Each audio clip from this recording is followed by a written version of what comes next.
এদিকে নোয়াখালীতে বৃষ্টি একটু কমে এলেও জলাবদ্ধতায় দুর্ভোগ বেড়েছে। সবশেষ পরিস্থিতি জানাচ্ছেন সহকর্মী আবুল হাসনাত বাবুল। বাবুল, কেমন দেখছেন পরিস্থিতি, আমাদের বিস্তারিত জানাবেন।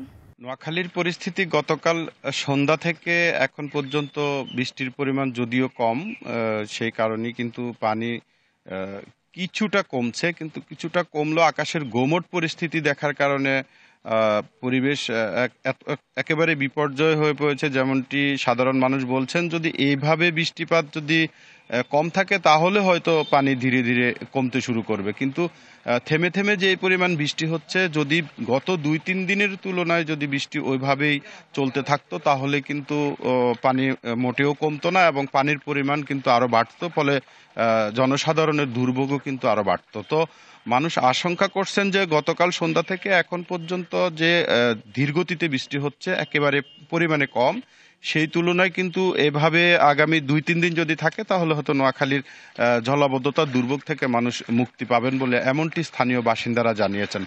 কালার এক্সপার্ট, জর্জ স্যাপ এবং মাইল্ড অন হ্যান্ডস টেকনোলজি সমৃদ্ধ অরিক্স ক্রিস্টাল ওয়াশ আপনার পাশাপাশি ত্রাণ ও দুর্যোগ অধিদপ্তরের একটি সমন্বয় সভায় গতকালকে জেলা প্রাথমিক শিক্ষা অফিসার একটি সিদ্ধান্ত নিয়েছেন যে দুর্যোগপূর্ণ আবহাওয়ার কারণে নোয়াখালী জেলার 9টি উপজেলায় যে সকল প্রাথমিক বিদ্যালয়গুলি রয়েছে সেই সকল প্রাথমিক বিদ্যালয়ের 10, 11 এবং 12 জুলাই পর্যন্ত সকল শিক্ষা কার্যক্রম বন্ধ ঘোষণা করেছেন।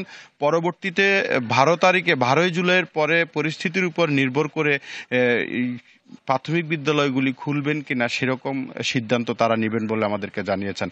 অপরদিকে নোয়াখালীর আরেকটি উপকূলীয় অঞ্চল কোম্পানিগঞ্জ উপজেলায় কিন্তু ইতিমধ্যে যে চরপাবতী এবং মুছাপুরের ক্লোজারের পার্শ্ববর্তী যে সমস্ত লোকজন যাদের ঘরবাড়িতে পানি উঠেছে তারা কিন্তু ইতিমধ্যে গতকাল সন্ধ্যা পর্যন্ত অনেকেই আশ্রয়কেন্দ্রে উঠেছেন বলে আমাদের কাছে খবর এসেছেন।